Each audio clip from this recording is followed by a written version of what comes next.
Hello, welcome everyone to Renegade Con Virtual. I am Victoria. I am the community manager for Renegade Game Studios, and we are here today to talk to you about safety in RPGs. And we have a very special guest with us today. We have Lauren Bryant-Monk. Welcome. Hi, I am Lauren. I use she, her pronouns. I am the co curator of the TTRPG Safety Toolkit, um, which is a compendium of various safety tools and conversations about safety that people have been having kind of over the years that we did not want to lose to the internet. So, what we try to do in the toolkit is just put everything in one place, so it's very easy for somebody to find. And I'm really excited to talk about safety in games today. Yeah, I'm really excited about it because we talked about it briefly in our RPGs and Renegade panel yesterday.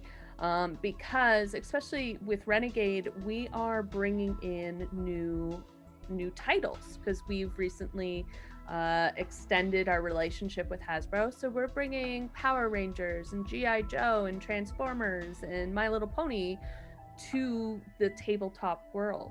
So this is going to attract gamers who maybe have never played a tabletop role-playing game before. So they're there because they've wanted to, since they were a kid, play a game where they get to be a GI Joe or they get to be a Transformer. So now they can, but it's really important to make sure that everyone, all these new players that are coming in, have tools at their disposal to ensure that everyone at the table is safe and happy and comfortable and having a good time. Because if you have one person at the table who's not having a good time, that's not fun, and we want to make sure that it's welcoming and that everyone is having fun. So that brings us to, I think we do have a slide for this. Yes, we do. This is, what are safety tools? Could you give us a quick little rundown on what those Yeah. are? So, at their most basic, safety tools are ways to have conversations about content and about boundaries with with the people that you're playing with. They can There are a lot of different safety tools. They can come up in a lot of different ways, but really what it is that they're just things to help foster kind of like healthy communication, to make sure everybody's on the same page, to make sure everybody's respecting each other's boundaries, and to make sure everybody is, I don't want to say having a good time, because sometimes you don't play RPGs to have a good time, but like everybody is having the experience they want to have. Yes. Yes, there are some games out there that really bring out a visceral experience and feelings. I've definitely played them. I get that when I'm playing Icarus, another Renegade title. I've gotten that when playing Alice is Missing, which is, there's so many feelings. I never experienced bleed before until I played Alice is Missing. And I loved it. Loved every second of it. Yeah. A lot of times when we talk about safety tools, and we want to like kind of keep it to an elevator pitch, a lot of people say, you know, it's so everybody's having fun or so everybody's comfortable. And that is true, but like sometimes we don't want to be comfortable. And if you talk about, and people talk about this in things other than gaming, the kind of like different zones of your comfort zone, you know, your like discomfort zone. Sometimes they call it the learning zone in teaching circles, and then like a danger zone. Safety tools and support systems are so that we can either decide we just want to stay in our comfort zone today, and this is how we stay there, or where they're most useful, I think, is when you want to kind of explore that uncomfortable place without putting yourself in danger. Um, and safety tools have been getting a lot of discussion lately. They've kind of come to the forefront in a lot of discourse. People are talking about them and noticing them, um, which is great. I'm really happy that all of that is happening. But I think the most important thing is that like safety isn't new. A lot of these safety tools are not new. They've been around for a long time, and conversations about how to make sure that everybody is not in danger when they're playing isn't new. And one of the things we do with the TTRPG safety toolkit is because so much of these conversations happened online on forums that don't exist anymore, on pages that have been archived. We want to kind of make sure that people know we've been having these conversations for a long time, and we know who's been having these conversations for, you know, as long as they've been having. None of these are new. Nothing in the safety toolkit is something that Kiana and I invented ourselves. This is all just stuff other people have done that we want to put in one place. So it's Mm-hmm. easier. Yeah. Yeah. What, were you say something? Oh, I was all on board with what you were Yeah. saying and agreeing. And yeah, and when you mentioned having that conversation, and there are some people who, when they first um, approach safety tools, they automatically get a little defensive, and think that, oh, that their game is unsafe. That's what you're saying. You need safety tools at your game, and that's saying that, and then that in turn kind of makes them feel like, what are you saying? I'm not a safe person. And that's not what safety tools are. And some of these people just say, just talk to your players. Well, that's what the safety tools are. They give you a framework in which to have that conversation. And it's not saying that your game is unsafe. It's just saying that here are tools in which to have that conversation, a framework to have that conversation. And I think that's why we use safety tools, is so that that conversation can happen and people can, like you said, play the game they want to play. Yeah, because I mean, yeah, that's the one thing that when we talk about safety tools, there's always somebody who says, you know, you don't need all these systems, you don't need all these X cards and the script change and the, you know, all these things to just talk to somebody about what you want to see and what you don't want to see. Why are you censoring all of this? You know, just talk to people about what they want. And there are so many reasons we as people do not say what's on our mind, do not, especially when we're uncomfortable. Um, and a lot of times you may be playing, you know, at a convention, or lots of places are doing like kind of organized curated play online. You might be playing with people that you've never met before, and those kind of like vulnerable conversations about like, hey, I really don't like spiders, can we not have spiders in this game, um, will feel bad because you feel like you're ruining people's fun, or you feel like you're censoring them even if you're not. Mm-hmm. And so the benefit of safety tools is when you can is to have something formalized there that everybody knows and can use equally, um, to to kind of foster that conversation. Mm-hmm. But a lot of the problems about speaking up um, still happen when you have safety tools. So I think if we go over to our next slide, which is just one thing, one bullet point that I wanted to make really important is that safety tools are just one part of building a culture of care at your table. Um, you can't just slap an X card on your table and say, "Yep, we're safe, we're good." um, nobody will get hurt playing this game anymore. And if and if somebody gets hurt, it's because they didn't use the tool. That's, I think that's irresponsible because of all of the reasons why people might not want to use a safety tool, why people don't feel comfortable being vulnerable. And so safety tools are they're like seat belts or airbags in a car. Like, they're nice to have, but if you don't know how to drive a car, you're still probably gonna get hurt. Yeah. It's like the flotation device in a plane. It will help you float, but you still have to plummet. And that's not very great. Is that like that or no? Like a little bit.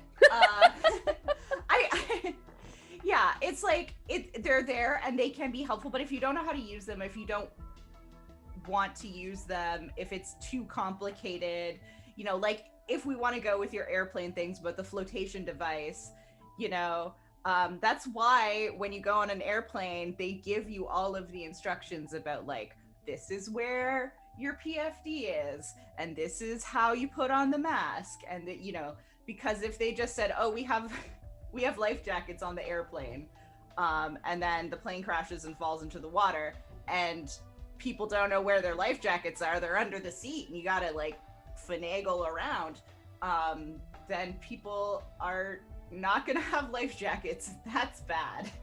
Mm-hmm. That's very bad. So so that brings us to kind of the next point of the culture of care. So how do you foster this culture of care? Because it's not just about having that X card on the table, like we said. Mm-hmm. It's not about having script change or lines and bails or your session 0, which we're throwing these names out and you might not be aware of them. We will be going into what those are later. Don't worry. We're not just throwing them out there and letting you wonder what they are. But it's also about signaling that you are safe to play with. And what kind of signals can you put out there? Yeah. So, how do you signal to a stranger that you're a safe person? So first of all, know that somebody might not trust you, even if you are never going to hurt them. You would never want to hurt them, because of all sorts of things that you might not be aware of. And that's not your fault, but like, it's also not the other person's fault. Like, that's kind of their prerogative. And so, they may not be as open as you might want them to be, especially when you're having these kind of hard conversations, vulnerable conversations about safety.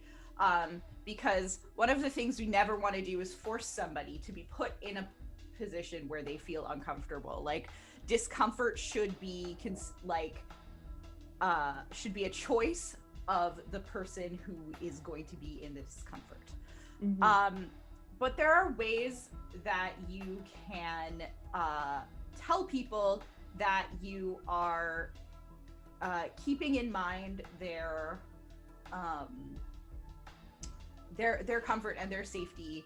I mean, you could just tell them that with words, but there are ways that you can also at the table show that. One of the things that I always find really helpful when I'm playing with new people, like at a convention, is if somebody passes me, if we are introducing ourselves and somebody passes around a sheet and says, hey, can you write your name, your character name and your character's pronouns on your name, or write beside your name and your pronouns if you're comfortable. And that tells me, okay, here's this person who like cares about pronouns, who cares that I am going to be that they're going to address me in a way that I want them to address me. And that's like really it's not, yeah, that's huge for me, and it's one of the first things, and it's a really easy thing you can do to say, like, okay, here is somebody who cares. The thing is, you got to follow through with that. You can't just like have it and then not, and then use the wrong pronouns or use the wrong names. um but that's one of the things. The other thing that I find really nice is when somebody takes regular breaks and tells me when they're going to take regular breaks when they start. Like, okay, so this is a 3-hour session. We're going to take a break every hour for 10 minutes. Because that tells me, okay, I don't have to worry about like sitting in a place. I don't have to worry about if I have to go to the bathroom or if I have to get a drink of water.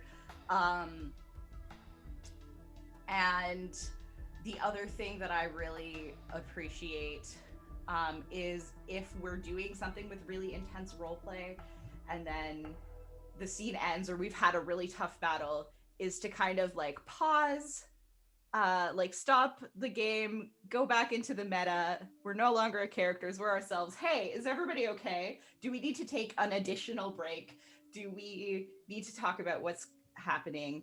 All these kinds of things are something that tells me, a person that the people I'm playing with like care about me as a person more than they care about the game that we're playing.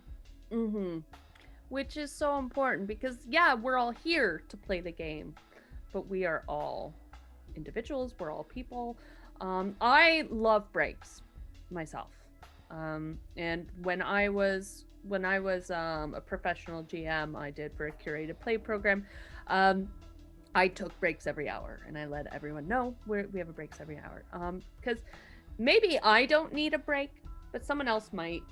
Or, you know what, because we're curated play and we're playing online, someone else might need to, let their dog out or look after their kid or check in with a significant other or a dependent or something. You never know what's going on there. So those breaks can be extremely helpful. And then in like a convention setting, when we have conventions in person, so there those convention rooms where games are playing can be extremely distracting. They can be a bit of an overload of stuff going on around you. Like Gen Con, you're playing a game in a football stadium, filled with tables. It's echoing everywhere, and it can just that concentration to be able to hear everyone at the table can tire me out. So if I play a game that's like 4 hours straight through, by the halfway mark, I start clocking out. I start losing interest, because there's just so much going on, and it's a lot. So when you're playing in those situations, or you're playing in a gaming store where there's other tables of people around, those breaks can be extremely helpful when there's a busy environment around. And one of the things, we're talking a lot about playing with strangers or about meeting people for the first time, because I think that's the kind of time when like safety tools and support systems are really, really important. But this can also work for your home game that you've been playing with your friends for years. And like you should be taking breaks and making sure everybody has water and clearing the air after a tough scene. But you can also check in with other players kind of midweek, like, hey, that sure was a lot on Friday. I'm still feeling a lot of things about this. How are you feeling about it? Like, is there anything we need to talk to? And this is not something that just the GM has to do. A lot of times when we talk about safety tools, and people are really used to playing games that have kind of like a GM, and there's um, different rules and different levels of control over the story. People kind of assume those check-ins are the uh, the job of the GM.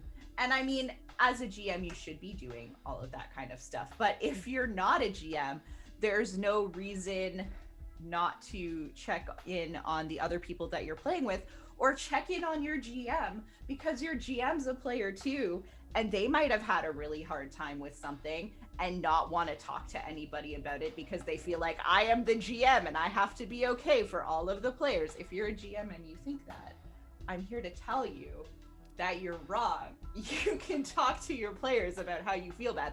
I do this all the time when I have to play really evil people because I am a marshmallow and I feel really, really bad about being mean to my characters or to my players. And I remember one time after a session where I was just so awful. Like I played everybody's evil parent like for 2 hours and I said terrible things to them. And I was having a really hard time with it the next day. And I went and I talked to the players and I was like, you know, I feel really awful. Like, I know you all had a great time about, you know, me being your mom and saying terrible things to you, and being a terrible mom to you, but that like really hurt me. And I'm still really feeling that. And they were able to be like, Lauren, we love you. We loved that. That was like so much that we want. But like also we understand that this was really hard for you. So next week we won't go visit my mom, you know, like you can take a break off from being your mom. And it was so nice because I was able to like kind of give them the good story experience that they wanted, but also I was able to get that support from the other people. And by being open and vulnerable with my players, I think it let them then be open and vulnerable with me, because it became a situation more about like, let's share about what we're feeling rather than like going to, you know, some kind of authority figure and saying like, I felt bad when this happened. It's a different dynamic. Mm-hmm. But I think we should move on to because we could talk about that a lot. Yeah, and it's a really big, important conversation that you should be having, and I think that we need to be having more. But the next slide, here's the big question everybody asks me: what is the best safety tool to use? What safety tool should I use at my table to make sure that I am having the safest time? And the answer is I don't know, because I don't know your table and I don't know who you're playing with. A lot of times when we talk about safety tools, people start talking about their favorite safety tools, the safety tools that they use the most. And I mean, if you go look at the TTRPG safety toolkit, you know, we have the quick reference guide, which has 4 or 5 tools. But in other resources, we have way more. There are so many safety tools. There are so many systems. And not all of them can be used together, and not all of them will work for everybody. And so it's really important when you are setting up a table, or if you haven't used safety tools before and you're going to start using safety tools in an existing table, is to kind of figure out what people need. We're going to get more into specific safety tools later, but one of the kind of most like the example that comes up the most is when you're talking about the X card. Mm-hmm. Very basically, the X card is a card that you can play when content you don't want to happen comes up during the game, and you can play the X card. And the way that the X card works, as it was designed, is that that content is then deleted from the game, no questions asked. But that specific tool can cause a trauma response in a lot of people, and can be even more triggering for some people, because pretending something bad didn't happen can actually be more harmful for them than the bad thing happening.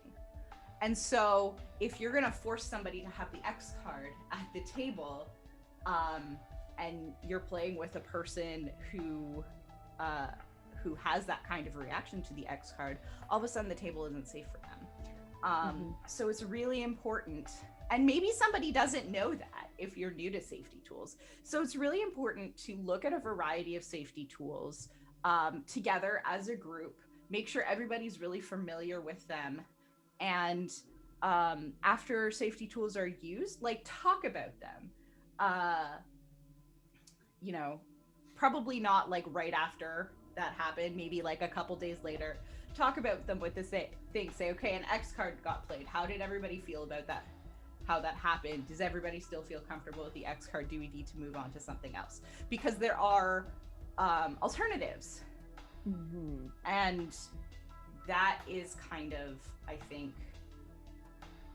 the most important thing about like finding the best tool is that like there is no one best tool. There are a variety of tools, and different tools will work for different people in different situations. Mm-hmm. Yeah, because too, with what I find with the X card as well, there's often people who don't want to use it because they feel like they're ruining other people's fun, Mm-hmm. um, because it focuses on the negative, which sometimes you need because we'll get into this a little bit more. Like you might I if I do use the X card, I use it in conjunction with lines and veils, which we'll get into, but because I personally don't feel X card is good on its own because it is reactive instead of being proactive. And sometimes you need that reactiveness because you might be in a situation where you didn't realize that was a thing for you.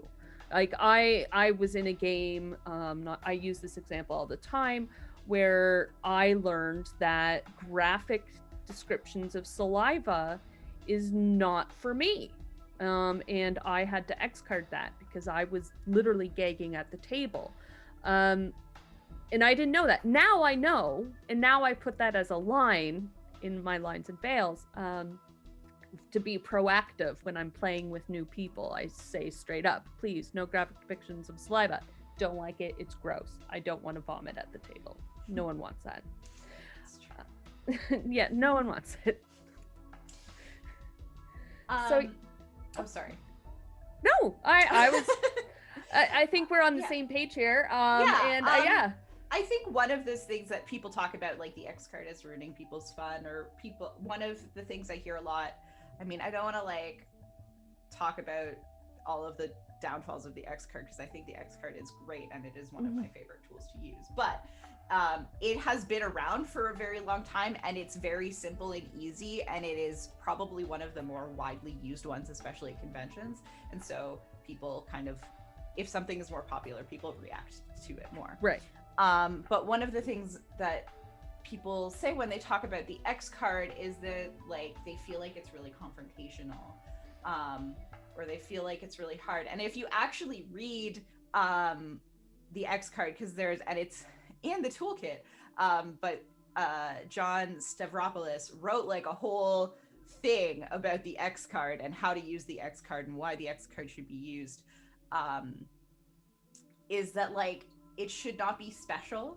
And I think people talk a lot about safety tools, and they assume it's for like trauma and triggering conversations and things, you know, that are going to like trigger somebody's PTSD or all of these kind of stuff. And it's like for that, but it's also not just for that.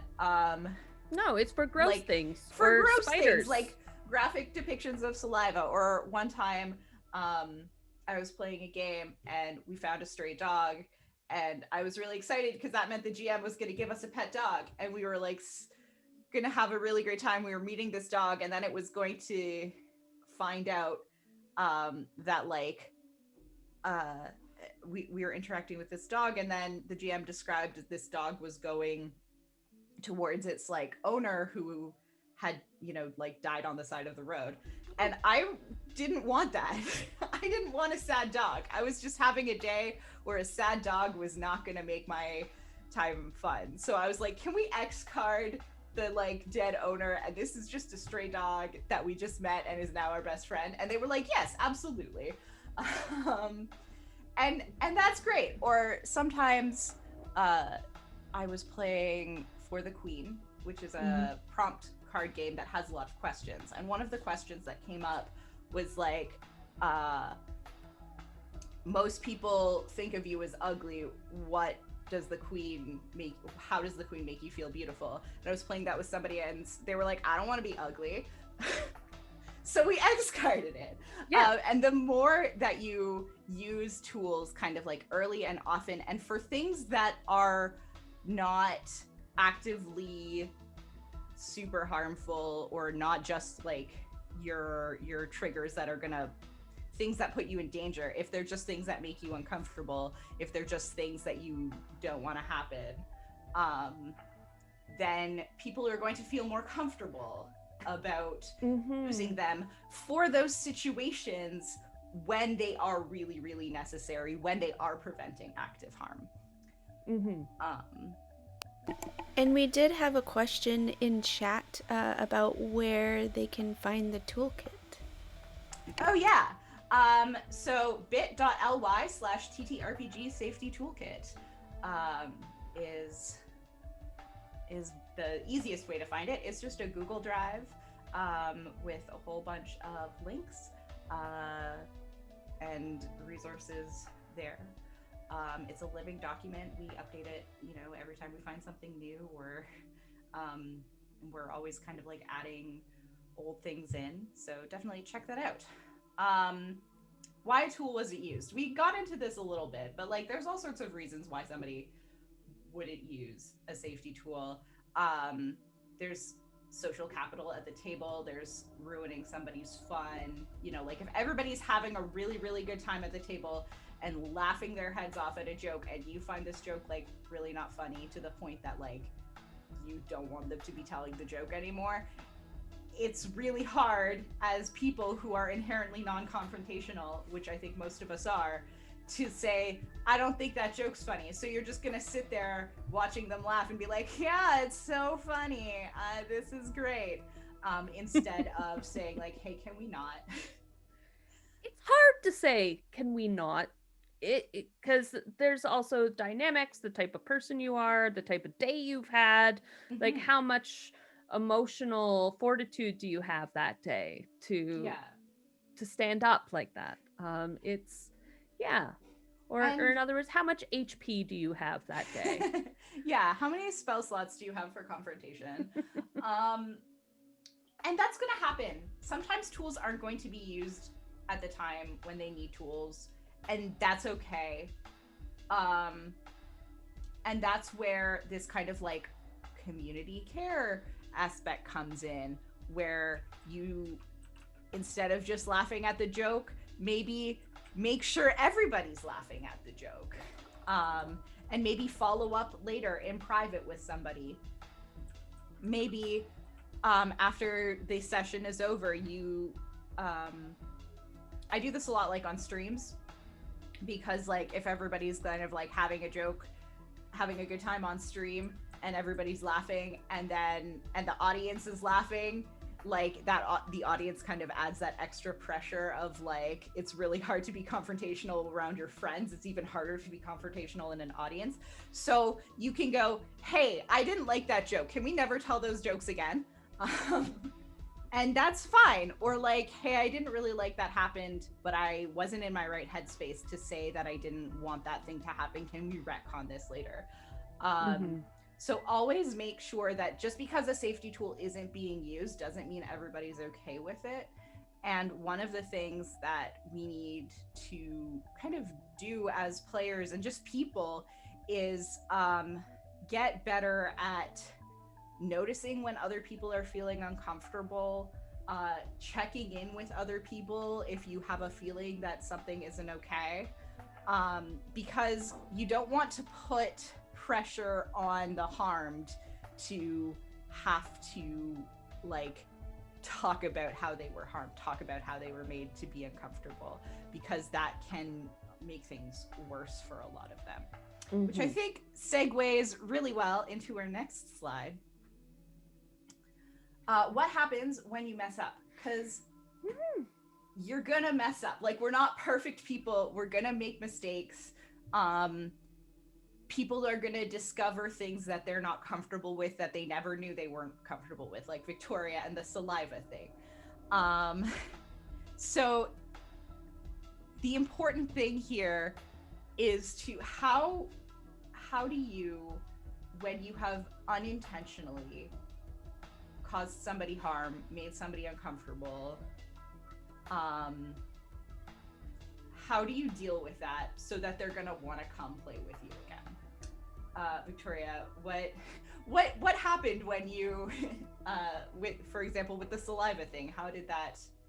Oh, everyone was laughing and having a great time, and I was up until a point, and then it just got worse. So then I just said, "Hey, can we X card this? This is gross. This is too much for me. I don't. We've gone too far." And everyone was just kind of finishing up their laughter, and they're like, "We understand. We'll stop." And everyone's like, "Sorry about that." They apologized, and we moved on. It was in fact, it all happened in less than a minute. It was very quick, very, very fast. Everyone was like, "Oh, sorry about that." We moved on. It was quite nice. And I think, I mean, what happens when you mess up? This is really how to apologize. And you know, this is something that could also be like a whole entire workshop. So we're not going to kind of get into it. But I think the most important thing is in that situation, they, first of all, immediately stopped what they were doing. They listened to you, Victoria, when you said, you know, this was too gross for me. I don't like it. I don't want it in the game anymore. They listened to you. They stopped. They apologized. And then they didn't do the thing again. If you are a soft, empathetic person and you hurt somebody unintentionally, I know I have a huge problem with this, that I have this negative voice in my head that says, you hurt this person. You didn't, you're a terrible person. You're a terrible friend. You're a terrible GM. You never deserve to play again, which are like all valid things for me to feel. I mean, they might not be true, but they're all valid. Mm-hmm. But my time to process all of that is not while I'm talking to the person that I messed up with. That's where you talk to other players, you talk to friends who weren't playing, and you can kind of work through those negative voices in your head that say like you're a really bad person. Because if you mess up, it's a mess up. Like, it's not, you weren't doing this to hurt people on purpose. And if you are a good person, which I am going to assume everybody watching this is a good person, like, you don't want that. You don't want people to feel really bad. And so it's going to feel bad for you. Hurting other people also hurts yourself. But what's really important is that you have to center the person you harmed in this situation. You have to apologize. You have to figure out how not to do it again if it's something, you know, that needs discussing. Like, if something needs clarification, like, you know, if somebody wants to X card something, they say, okay, is it like the blood stuff? Is it the spider stuff? Is it both? You know, clarify it. How can we avoid this? And then not do it again. And then you can go have your like bad feelings later with somebody else. And you should definitely please have those bad feelings. Please honor them. Please talk to them with other people. Like, don't bottle those up and beat up on yourself in solitude. Like, that's bad, and that's going to make things worse in general. But part of taking responsibility is not making it about you. And I think when people apologize, they want to show how sorry they are by beating up on themselves in front of other people, but that's actually worse. Yeah, you're just you're prolonging the discomfort for everyone involved when that happens. And again, like you said, you're centering it on yourself, as opposed to the person who was upset or harmed. I have a friend who had to do this themselves. They had a very situation where someone had gone through something very traumatic, involved with fire earlier that day, and they're like, "Can we just not have fire in our session?" And they're like, "We will not have fire in the session. We'll be good." But they forgot to tell the other players no fire in the session, and someone used a fire spell. And unfortunately, that it caused a lot of harm and trauma for that person, and a very long conversation afterward had to have. And this friend of mine, this is not a euphemism for me. This truly is a friend of mine. They had to process that because they slipped. They forgot something very important to tell the other players no fire this session. And that hurt them a lot because, like you said, they're a good person and they didn't want to see that other person at their table hurt. But they had to talk it out. I was one of the people that they talked it through with, because they didn't want to talk to other people at the table about it either, because they didn't want to make it seem like they were talking about someone else, like gossiping. So they talked to a third party, a party who wasn't involved at all, and I was one of those people. And it's tough. Slipping up like that, it can be really difficult, but have your support system, talk it out with other people, and like you said, don't center it on yourself when you're at the table with that other person. Just acknowledge their discomfort, their harm, apologize, and take extra steps to make sure it doesn't happen again, which is really just the best way to apologize and grow for any kind of situation in life, really, not just at tabletop games. Yes. Yeah, and one of the things that I think people are afraid of doing when you mess up is stopping the game. And this is another thing that like people are afraid of doing for tools, is like stopping the game. And sometimes you need to stop the game. Mm-hmm. And that's okay, because sometimes, and especially like if you are feeling really upset, like there's like kind of a window of like how much emotionally you can deal with before you kind of like fall out of that. And if you are not in that window, then you shouldn't keep going. So if by messing up, it's going to make you feel so bad to the point that you can't play anymore, then that's okay. And this is where, once again, like communication outside is really important. So if something happens, somebody messes up, we have to stop playing. And if you're not, like, if the other person has maybe started to be okay and can keep going, but you're not okay, and you need to go like cry about it in the privacy of your own life, away from the people that you hurt, and you like literally can't not cry right now, then it's okay to stop. It's okay to say like, hey, I need to leave, because even if that's like awkward and uncomfortable, it's always going to be better than continuing the harm. Mm-hmm. And then sitting there stewing. Yeah. Yeah. But now we will get to the thing. We've talked around a lot of safety tools. We've thrown a bunch of names at you, and if you've never heard of these names, you might just be really confused. So now we can get to the tools themselves. So the next slide is... Next slide, please. Next slide. So it's been so long since I did a PowerPoint. It was so like, I felt like I was in school again. It was great.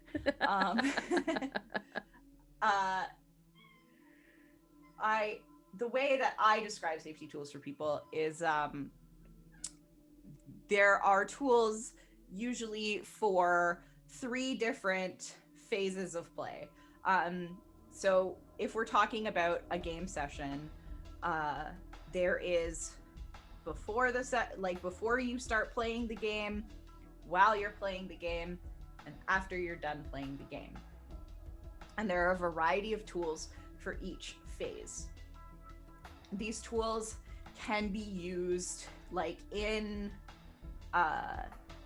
tandem with each other, and I think should be used. I think you should have some kind of support system for each phase of play. But there are also some tools that kind of can be used at any point in the game that span all of these phases. And so I'm gonna, unless you have anything to add, Victoria, No, I'm gonna that go makes sense to me. go to the next slide. These are what I call kind of cross phase tools. So the first one that is really popular, probably I would say like just as popular as the X card in my experience, is Script Change by Bree Bo Sheldon. And Script Change is a really, really great tool because it is it's a system for everything, like from the beginning of the game, like before the game starts to when the game ends. And there are tools within that system for every phase. There are tools at the beginning to talk about content, to talk about, about tone. There are tools for while you're playing for how to adjust that content and tone as we go. And then after the game is over, there are tools for talking about things that they really loved, things we didn't want to see again, things that maybe didn't work so well, and let's talk about how we can make that work better. And what's nice about Script Change is that it is all used, it's all in kind of cinematic language, which is a nice kind of shared language most of us have. So before you play, you talk about the game's rating, as if you were rating a movie. Is it rated PG? Is it rated NC-17? Is it rated, R, like whatever. And when you're playing the game themselves, you're pressing pause buttons or fast forwards or rewinds, or that like really annoying button that you always press, that sometimes you press where it goes like frame by frame, to kind of slow something down. I mean, it's annoying. It's not annoying when you're playing a game, but it is annoying when sometimes you press that button when you're watching a movie. And suddenly everything is, oh, everyone's a robot now. I've never done that before. And then when the game is over, you have your highlight reel, you have your wrap sessions, you have your kind of like sitting in the editor's chair, looking through stuff, looking at what we need to change, and it's really great. I like it a lot for beginners, for people who, like, if you've never used a safety tool before and you're starting to experiment with safety tools, I really like to recommend Script Change because it's just all there. It gives you like kind of a complete system. One of, I think, the downsides of it is that if you are not a person who uses cinematic language, like sometimes when we're playing games, people talk about like the camera zooms in, or like, in the anime credit scene of this is what it looks like. And if you don't think like that while you're playing, if you're not a very visual person, that can be kind of tricky.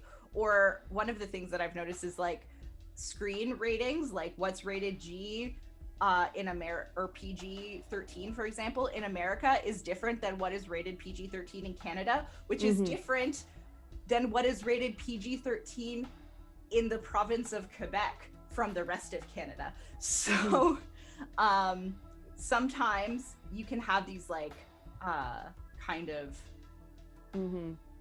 issues, and these can be solved with conversation, but there are, every tool has its downfall. I like to say, like, Canada has AA. The US does not have the AA rating. adult accompaniment, for those of you who are wondering. The Lexington technique is a really cool and important tool, I think, that people don't talk a lot about. I had never heard of it until you and I sat down and came up with this. So I'm really interested in what you have to say, because I liked it. My first reaction when we started talking about it was, this can be dangerous. Because it does require you to be vulnerable. But I'll let you talk about it a bit. So the Lexington technique,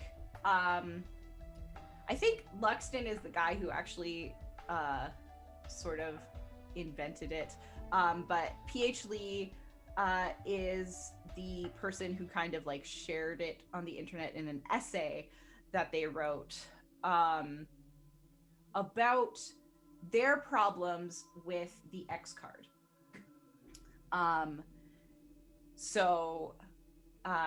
And this is in the essay, P.H. Lee talks about how they have a problem with deleting triggering material from games, and how that is actually worse than them, and how it was preventing them from playing games at conventions because everybody was using the X card and they felt like they couldn't play.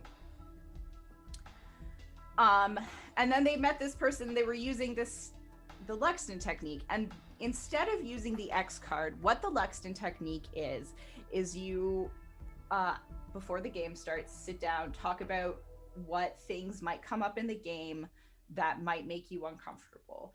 And then if that content comes up in the game, the person who is the most uncomfortable, who is triggered, who is harmed, whatever situation, gets to have complete control over the situation, even if it's happening between two characters that they don't play.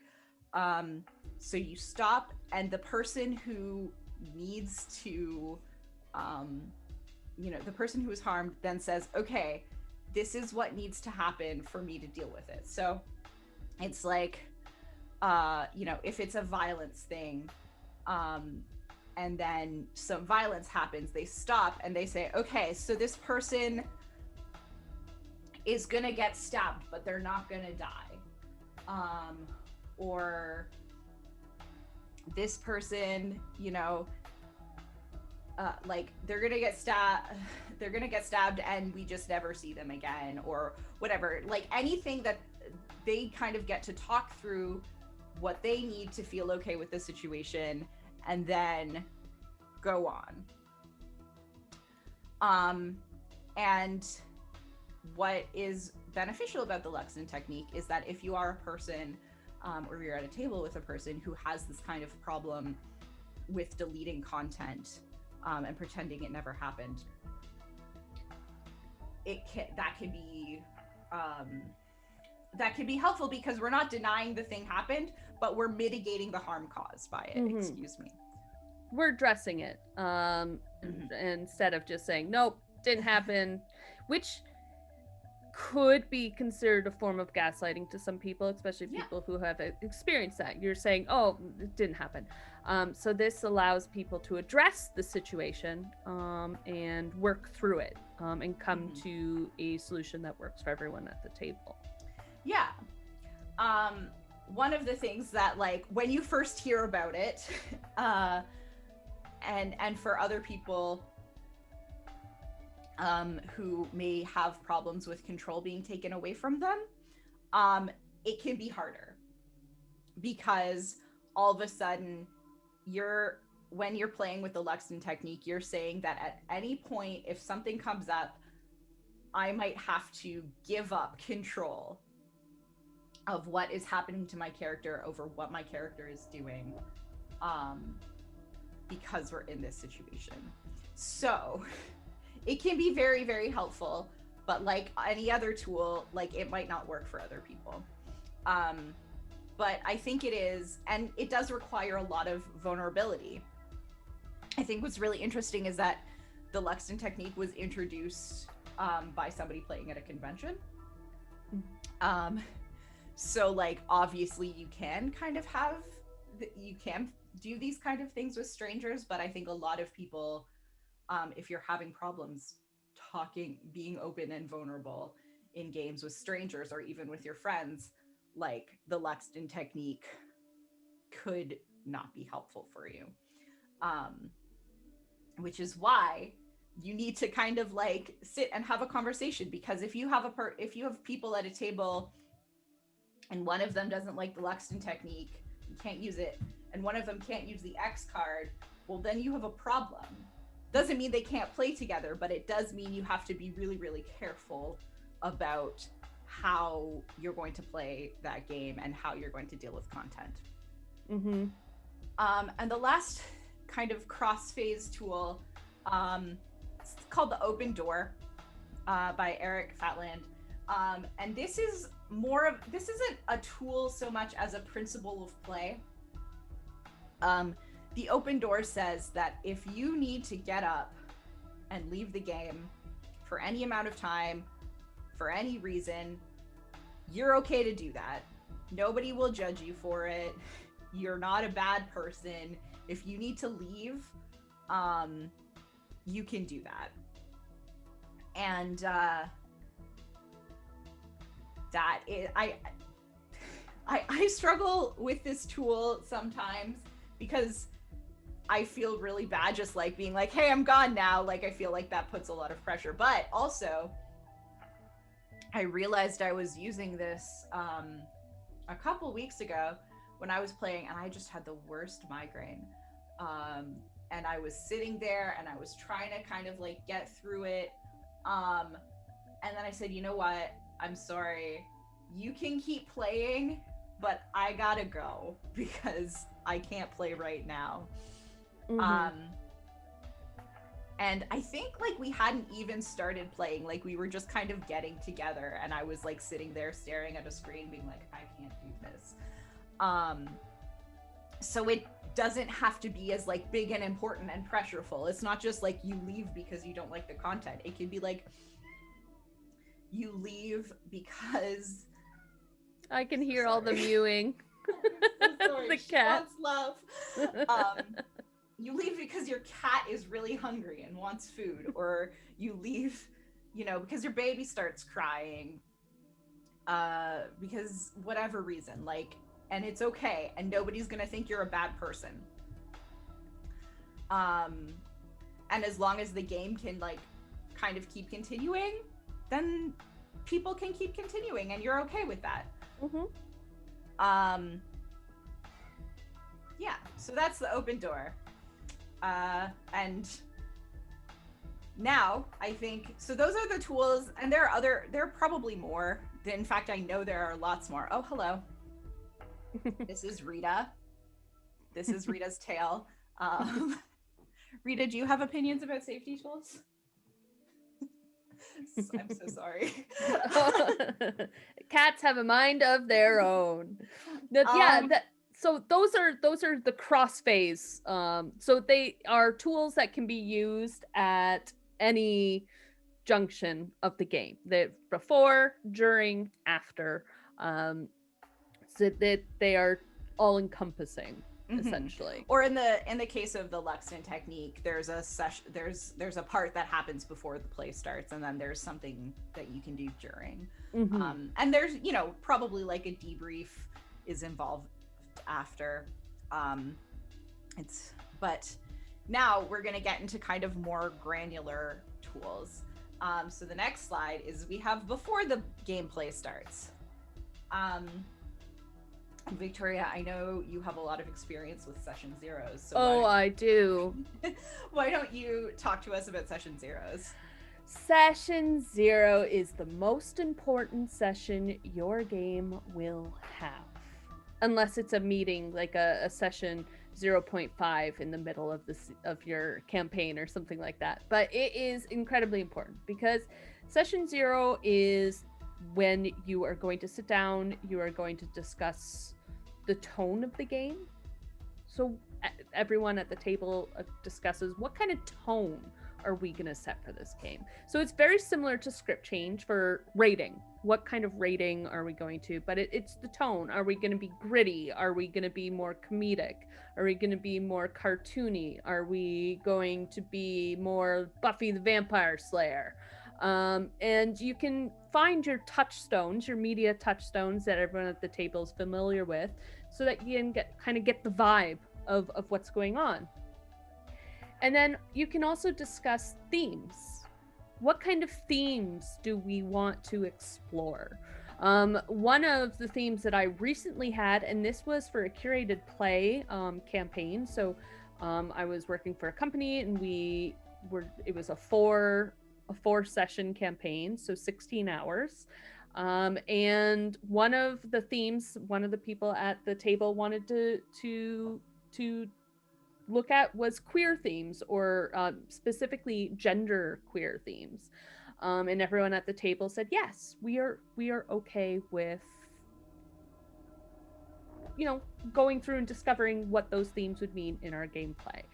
And so you can talk about themes that you want to discover, and I'm using the word discover, but that's not the word that I really want. But the real word is fluttering away somewhere in the abyss. But yeah, so you talk about your tone, you talk about your theme, and I'm kind of going into the next one here of lines and veils. Yeah, I just want to add one more thing that I think is really important in a session 0 if you're playing a game that is set in a historical time period in Earth, and that is how to deal with the historical accuracy and historical power balances. Because history has not been kind to most people, let's be honest. And so there are, like I play a lot of Good Society, and this is actually one of the rules in Good Society, is that you talk about, like, if we're playing a Jane Austen game and we're using, like actual historical accuracy and Jane Austen stuff, then it's all a patriarchy and only men can marry women. But what if you don't want to do that? And what if you just want to say, like, hey, what if we did Pride and Prejudice, but everyone was gay, which is a fun time. And then you can do that. And it's part of the rules in Good Society, but you can do that in any kind of historic-based game. Like, you can do that in a Call of Cthulhu that is set in a different time period. That, like, maybe you want to have a queer character, but you don't want to deal with, like, all of the systemic awfulness that queer characters or characters of color had to deal with. You can just say, we're gonna pretend for the purposes of this game that this isn't a problem, or it's a problem but it's not something that we're going to engage with heavily because, like, I just want to be gay and in the 20s and not have to deal with what it meant to be gay in the 20s. Mm-hmm. Exactly. And that, those are all things too that when we talk about lines and veils, this is a good segue, because in session 0 you should definitely be talking about lines and veils. So what are lines and veils? First off, a line is something that you do not want to see in the game. It's just content that you say, nope, we're not visiting this. And what we do is everyone goes around and says what their lines are, and everyone, this is key, respects those lines, and doesn't engage with that content. And so when we're talking about racism or patriarchy or systemic harassment of oppression for marginalized groups, those are all things that I put in my lines. Whenever I play a game with anyone, no matter if I know them or I don't know them, those are my lines. I tell everyone that straight up, like, no racism, no derogatory comments about marginalized groups. I don't want any of that. in my games. Those are lines for me. Um, Veils are content that can be in the game, but you want to veil that scene. You want to fade it to black. You don't want to go into details about that. So a common one that I come across for a veil would be torture. So you have a goblin and you need to get that information. Well, we don't need to go into the details of how you are intimidating this poor goblin to give you the information you desire. We just say that it happened. You maybe roll a die and you find out what information you do or do not get, and that's it. We don't go into the nitty gritty of that. Another one that is pretty much always veiled in all the games I play, because this is how I like it, but in most games for a lot of people, because this is what they're comfortable with, is like sex and sexual content. Is that like you meet somebody real hot in a tavern and you know, flirt with them and you maybe want to sleep with them to get information. Or maybe they're just really hot and you want to, you know, have a good time. Have a good time. And then you say like, okay, we're just going to go upstairs now. Or we're going to kiss. Yeah. And, you know, and it stops at the kiss. And then we say, and, you know, dramatic pan to the fireplace, fade to black, like, all that kind of stuff. It's kind of like, so it happened, we can talk about it happened after, you know, we can all tease our friend for like having a good time with that hot person at the tavern the next day, but like we're not gonna go and like we don't need to know the details. We don't need to write erotic fiction at the table. I mean, unless everybody wants to. Yeah. And some people do that and it's fine, but I don't want that, so. I don't want that either. But yeah, if everyone at the table is consenting to that. Please write fun. All of the erotic fan fiction in your games you want. Yeah. But yeah. So that's lines and veils. And lines and veils, we mentioned, they can be used in conjunction with tools like the X card, or the Luxton technique even. And or pretty much lines and veils can be used with just about any safety tool. I always have lines and veils at my table. Now, not everyone feels super comfortable stating them out loud, and that's fine. So sometimes I have people write things down quietly, and they can give them, if I'm the GM, they can give that to me, or, you know, in a text or something in a way that they're not stating it out loud. And then when I read out all of them, I don't say whose they are, obviously. I just say, these are our lines and veils. And off we go. And then the X card, for those things that you weren't aware were a line or a veil. Oh, now we have the X card that can be used to jump in on that. So we are like, for time, I just want to kind of keep us going. I just wanted to, and I can segue into the next thing, but one of the important things is lines of veils is that we say it's a before the game tool, but it can be added at any time, at anything past your session 0 if you discover something as a line. A lot of this happens in like long-term games where like all of a sudden people have children and all of a sudden they're not okay with like bad things happening to children, so it gets added to your lines and veils doc and it should be reviewed. The next one, it's a living document. Yes. The next one is sort of similar to that. That's the consent checklist by Sean Reynolds and Shauna Germain. It appears in Monty Cook Gaming's free supplement, Consent in Gaming. And this is really good because it just gives you a list of like content that might show up in a game, and you can just check off how comfortable you are with it. If you're like enthusiastically, yes, I want spiders in my game. I mean, spiders can exist, but I don't want to see them. Or like, no, there are no spiders in this universe at all. They don't exist.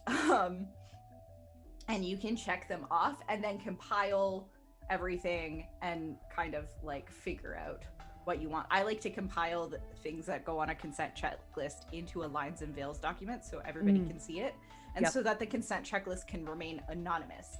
And what's really helpful about that is that sometimes if you say write down your lines and veils and you're like, I don't know, I'm on the spot, I can't think of anything, having a checklist of like, oh hey, I didn't think about that, or like, oh yeah, that's one of them, I don't like that, is really, really useful, and it doesn't put people on the spot in the same way during the game. Next slide, please. So now we're going to talk about the X card, the N card, and the O card. Oftentimes, all three of them are used together. The X card is the oldest. We've talked about that before. It's if something happens and you use the X, you play the X card, and that content is removed from the game like it never happened, no questions asked, except maybe for clarification about what exactly was removed. But other than that, it's just gone. The O card is what I like to call, it's the enthusiastic consent card. So if you're playing a game like a horror game or a really emotional game, and you're getting really into the role play, or you're really, really freaked out because a lot of stuff is happening, and you are having a very like visible, visceral reaction, and you want to tell everybody that you're okay with it even though you don't look okay, you can tap or play an O card and say like, yes, this is good, I love this, please hurt me more, please scare me more, I just look really bad. The other thing that I like to do with the O card is to, because I mostly play online, is to like do an O question mark, where if something is happening, I'll just type in a text chat like O question mark, like, are we, this is intense, are we okay with this going on? And then people can respond with O or X or whatever. The N card is based off of the support flower, which we'll get into. But this is kind of in between of like either, hey, we need to fade to black, or hey, this is treading uncomfortable area for me, so like, can we slow down and talk about it? Or just like be really, really careful, we're approaching one of my lines, and I want you to know that. Which I think we'll go to the next slide. We'll talk about the support flower. And also the stoplight system, because they're very similar. Yes, support they flower, are. The support flower, invented by Taylor Stokes, is it's a big flower, and it has those kind of those different areas we talked about: the comfort zone, the danger zone, the in between that zone. And how you use it is you put the flower on the table, and if you want to check in with somebody, you make eye contact with them and you touch the flower, and they will touch the part of the flower where they feel okay. So if you want to check in with somebody and they're okay, they can touch the green part of the flower. If they're not okay, or if they're becoming uncomfortable, they can touch the yellow part or the red part. And what's nice about this is that it's nonverbal. You're not stopping the game. You're just kind of subtly checking in with somebody. Victoria, I know you really love the stoplight system. I do love the stoplight systems.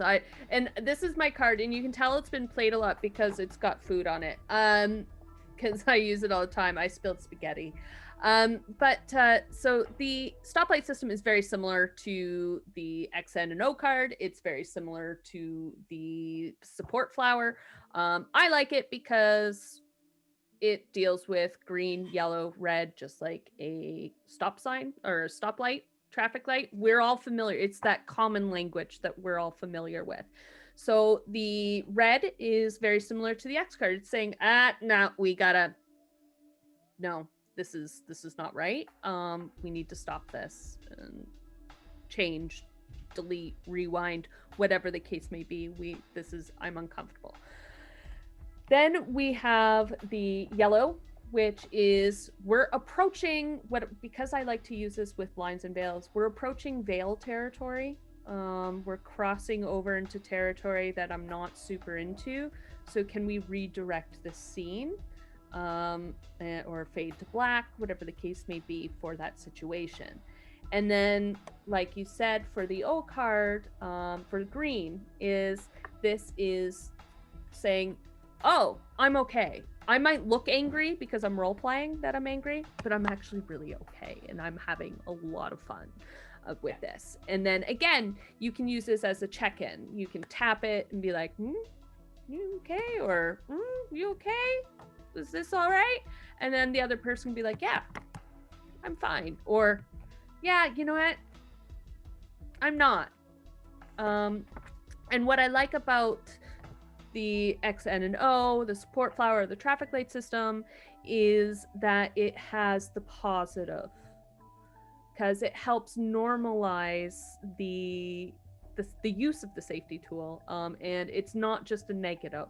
There are positive ways to use it, and there's positive reinforcement for it, which is what I absolutely love about those systems.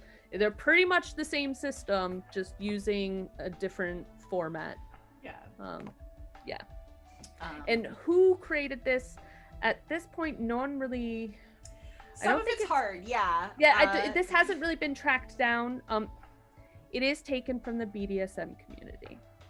So. Which is, I mean. Which is makes a lot of sense because consent. That's important. But it's taken from that community, and it's sometimes really hard to trace who started something like that. Yeah, and that's one of the things that we're always trying to do with the toolkit, is to like find out who made these things, because a lot of these things are behind closed communities, or communities that are gone, like the Gauntlet or the Forge or whatever, Google Circles, what were they called? Oh yeah, Google Plus. So much of these kinds of conversations happened on Google Plus, and when Google Plus went away, lots of people did try and archive stuff, but some stuff may have been missed and may have been lost. And then some of this is from the 90s on GeoCities and Angel Fire, and so that's one of the things we try and do with the toolkit. Cognizant of time, I will get briefly into the buddy system. This was invented by Summer and Katie, the two people who run Off the Table, which is a tabletop streaming community. And this is a new one, but it's one of my favorites because it helps deal with the social pressure of playing a card in the middle of a game.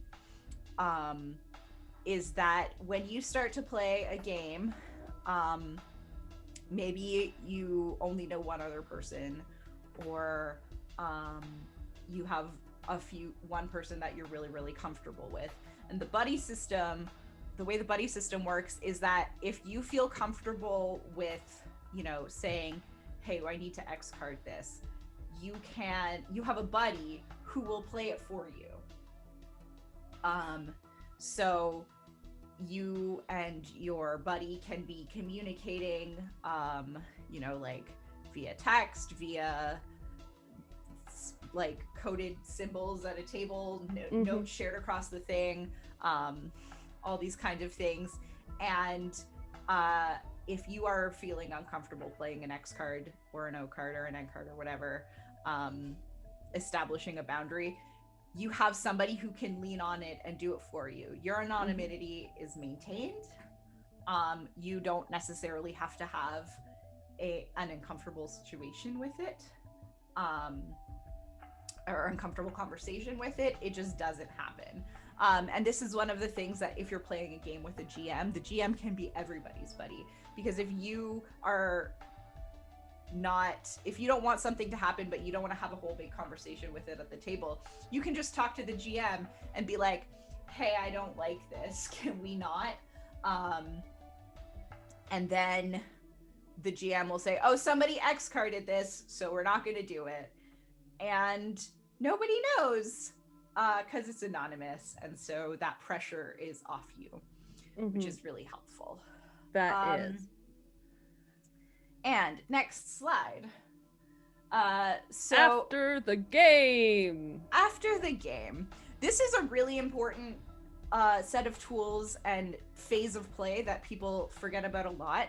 At the very beginning, Victoria talked about bleed in games, and what bleed is we're talking about emotional bleed. And there's two kinds of ways that bleed works. There is bleed into a game, and that's like if you're having a really, really bad day and then you go into playing the game, no matter how hard you try, sometimes that bad day will come into your game. So maybe you're grumpy and maybe your character is a little grumpier than usual. And then there's bleed out of the game. And that is if you had a really, really intense situation where a really, something that really stuck with you, and then you're done playing and you have to go back to your everyday life, but your head is still in what happened at the game because it was real to you. Those emotions were real. You felt those emotions. Yeah, what I talked about Alice's missing is because I don't experience bleed very often at all. When I'm at the table, I'm at the table. I'm very much that kind of person. And when I'm done the table, I just walk away and I'm like, woohoo, that was great. But Alice's missing, that made me have feels. Because there is a possibility for character death, like one of the player characters to die. It doesn't happen in every game. It depends because there's cards and there's prompts that pop up. And I just happened in the course of the game to have a card that said, you die. And then if you die in that game, you become Alice, the girl who's been missing that everyone's been trying to find.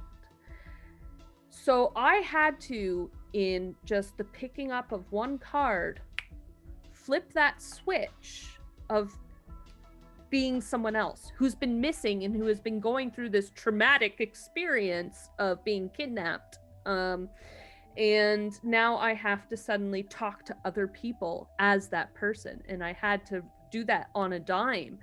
And it didn't give me time to grieve the fact that my character just died, because now suddenly I have to go into more than this other character who is going through a very difficult time period of their life, being kidnapped and abused. So now I'm this person. And so after the game, I was like, woo, there's a lot of emotions going on through here. What I like about that game is there's debriefing and aftercare built into the game. There's a final card that you pull where you sit there and you discuss with everyone the game and how you felt and different scenes and things like that. So it's built into that aftercare is built into the game, which I think, well, that's a good segue. Yeah. Aftercare and debriefing. Yeah. So one of the tools that is most kind of popular, and there are lots of tools. These are ones that I picked that are either ones that I think that are my favorites or ones that are really popular. Stars and Wishes. This is similar also to another tool called Roses and Thorns. And this happens after you play the game. You go around and everybody gives a star, which is something that happened during the game that they thought was really great. Usually the star is given to somebody else. So like, hey, Victoria, I loved that scene you had, with your boyfriend. I thought it was like so emotional and wonderful. And it was like extremely romantic, and I'm going to be swooning about it for like a week. And people go around and talk about, things they really liked, things they did that they really liked, things other people did that they really liked. And then a wish is something that you want to happen next time you play or in the future. And a lot of times people use wishes to talk about like, hey, I'm really excited about, you know, what we're going to do next, or hey, I really want to like deal with this aspect of the story next. But a wish can also be used to be like, hey, we went really hard on like trying to find my character a boyfriend this week, and it was funny, but that's as far as I want to go. So like, let's not do that later. And it just gives people a chance to talk about things that they want to see or they don't want to see after like in the next game. And it's paired with this like time to reflect on everything that's happened. And because that debrief is really important. If you're somebody like Victoria and I, and you're playing in Eastern Standard Time, and then all of your friends play in Pacific Time, and so your games run very late, and you're like, wow, it's midnight, I have to go to bed right now. It can be very hard to, because then you hang up on your friends and you're like, okay, I have to go to bed now, and all of this stuff is going on. Yeah, I can't go to bed head. after I play a game. I need an hour to come down off of that high or all of that to settle down into sleep. Yeah. And so having that kind of chance to debrief, to reflect on what's going on, because sometimes things happen so fast you don't really think about it. And then all of a sudden getting a chance to talk, you go, you know what? I don't think I'm actually okay with all of that stuff that happened. I was fine with it in the moment, but now that I'm reflecting on it, it's really not great. And so having these kind of like conversations about debrief, like debriefing conversations, and talking about what you want can be really helpful. They can also get you out of the mindset of your character and back into the mindset of you as a person who has to go on with their everyday life, rather than be a character. And yeah, I think that's it. So yeah, the last, the last slide. But wait, there's more. There's so many tools and systems out there. There are principles of support, principles of like how we play. And one of the things that we try and do in the safety toolkit is collect them all to have one. So a lot of people, when they talk about the TTRPG safety toolkit, they talk about the quick reference guide, and that has a few tools, but there are so many more, and they are being made by so many people. So I really, really recommend that if you are interested in safety tools, to please go and look through everything. And if there's something that you love that we don't have there, like, please let us know. Because there are so many things, there are so many tools and systems out there, and it's really within your benefit to find the one that fits you the best. There are some that work better for in-person games versus online games. There are just interesting things to read. We've done a few panels, so there's the audio for the panels. We have custom XN and O cards that you can like print off if you want. But yeah, check it out. It's a living document. It's a labor of love. It is something that we want to use to like preserve these conversations that have been going on for so long, and also like distribute new things, because people are coming up with new stuff all the time as they try and figure out what works for their table and share, so that it might work for your table too. We don't have time for questions, unfortunately. Sorry. But if you do have any questions, you please feel free to at me. I'm at JL_nice girl on Twitter, or the TTRPG Safety Toolkit has a Twitter. It's I think TTRPG Safety Kit. Um, but yeah, Yeah. thank you so much for watching, and I hope that you will think lots about how to make your tables and this community that plays RPGs one that is more caring and supportive of each other, not just at the table, but also as players. Yes. Thank you so much for joining it. I am Victoria, Community Manager for Renegade Game Studios, and this was Lauren Bryant-Monk. Thank you so much for joining us. I learned things. I love safety tools, but I learned stuff from this too as well. So this, you're always learning. There's always more to take in and bring to your games. So stick around. We've got so much more stuff happening today. Today is Saturday. You know what Saturday is like for a con. It is morning to night, chock full of goodness. You can go visit our website at renegadegamestudios.com, and you can find your schedule there for all the content we have. Thank you for joining us.